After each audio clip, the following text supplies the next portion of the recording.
22 वर्षों का विश्वास, 10,000 से ज्यादा डॉक्टर्स, गोल नेशंस लीडिंग इंस्टीट्यूट। नमस्कार, सिटी पोस्ट लाइव के इस खास पेशकश में आपका स्वागत है। मैं हूं श्रीकांत प्रत्युष और मेरे साथ हैं शिवसेना के प्रत्याशी जो सिवान लोकसभा क्षेत्र से चुनाव लड़ रहे हैं, सुधीर जी। और इनका खास परिचय ये है कि जब शहाबुद्दीन की तूती बोलती थी सिवान में, जब उनका राज चलता था, तब उनके खिलाफ इन्होंने मोर्चा खोला था। शहाबुद्दीन के खिलाफ मोर्चा खोलने वाला पुलिस अधिकारी सेवानिवृत्ति के बाद शिवसेना का झंडा लेकर मैदान में खड़ा है। कैसा लग रहा है? बहुत अच्छा। रिस्पॉन्स कैसा मिल रहा है? बहुत अच्छा। क्या मुद्दा है? अमन और विकास। नहीं, शहाबुद्दीन के खिलाफ आपने मोर्चा खोला था, उसका फायदा मिल रहा है आज? बिल्कुल, उसी से हमको सिवान की जनता जानती है। और जहाँ तक पहचान का सवाल है तो मतलब जदयू की जो विधायिका हैं या जो प्रत्याशी हैं कविता सिंह, उनको सिर्फ दरौंधा क्षेत्र में लोग जानते हैं। और राजद की जो प्रत्याशी हैं ये हिना साहब, उनका तो मतलब कोई कारनामा नहीं हुआ आज तक सिवान में, तो उनको उनके कामों से लोग नहीं जानते हैं। लेकिन मैंने अपने 3.5 साल के कार्यकलाप से सिवान की जनता को अपना परिचय दिया है, मुझे परिचय देने की ज़रूरत नहीं।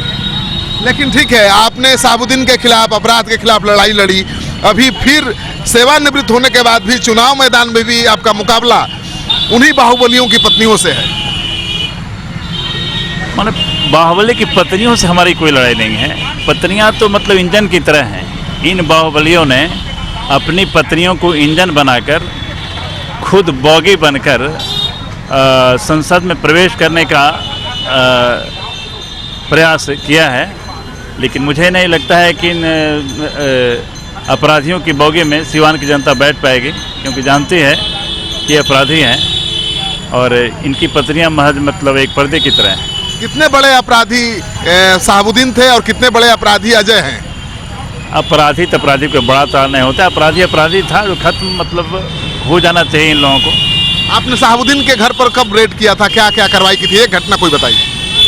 शहाबुद्दीन के बारे में मैं इतना ही बताऊंगा। और वैसे मैं जब शहाबुद्दीन की चर्चा करूंगा तो लोग कहेंगे शहाबुद्दीन का लाभ उठाना चाह रहे हैं। नहीं, बताइए। इनफैक्ट आज अगर शहाबुद्दीन जेल में है तो सिर्फ इसलिए है कि जिन भी केसेज में सज़ा हुई वो हमारे बदौलत। मैंने गवाहों को 1-1 साल 1.5 साल अपने डेरे में रखा और जो मतलब सीआर थे उनको शेर बनाकर कोर्ट रूम में प्रस्तुत किया। इसके पहले सिवान में कोई गवाही देने के लिए तैयार नहीं होता था।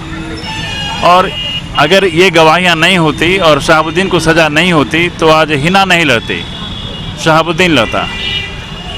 इसी तरह से जो उसके मतलब गुर्गे थे, रुस्तम मियाँ, मुंशी मियाँ, आफ्ताब, फलना चिलना, ये जितने भी थे, शाबिर, इन सबों को मैंने जेल में ठूंस दिया।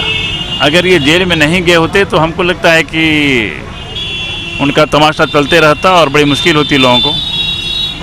तो चुनाव का मुद्दा यही है कि अपराध मुक्त समाज बनाएंगे आप और जनता के विकास पर ध्यान देंगे। हाँ, क्योंकि जब तक अपराध मुक्त नहीं समाज होगा तब तक विकास संभव ही नहीं है। तुलसीदास ने कहा ही है ना, जहाँ सुमति तहाँ संपत्ति नाना, जहाँ विपत्ति तहाँ कुमति निधाना।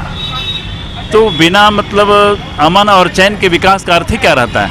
हमने बहुत मत धन इकट्ठा किया, हमारा बेटा मारा गया, तो उस हमारी संपत्ति का क्या अर्थ रह जाएगा? सिवान को अमन और चैन चाहिए। और पता नहीं मतलब यहाँ के लोगों ने इस क्षेत्र का नाम ही है ये शिव अयन, शिव क्षेत्र। और जैसे शिव जी के लाइफ में भस्मासुर का बड़ा महत्वपूर्ण स्थान रहा था, इसी तरह से यहाँ के लोगों ने जिन लोगों को सांसद बनाया वे भस्मासुर की तरह ही उनको लीलते रहे, उनको कष्ट देते रहे, उनके लिए आफत बन गए थे। तो मैं चाहूँगा कि सिवान की जनता फिर अपनी गलती नहीं दोहराए। तो आपने देखा जो पुलिस अधिकारी हैं, चुनाव मैदान में है, सेवानिवृत्ति के बाद जब सेवा में थे तो इन्होंने उस शहाबुद्दीन के खिलाफ मोर्चा खोला जिसके नाम से जिसके नाम की तूती बोलती थी यहाँ पर, जिसका सिक्का चलता था और जिसके खिलाफ कोई भी गवाही देने को तैयार नहीं था। गवाहों को अपने घर में रखा, फिर बारी बारी से उनके खिलाफ गवाही करवाई, उनको सज़ा दिलवाई।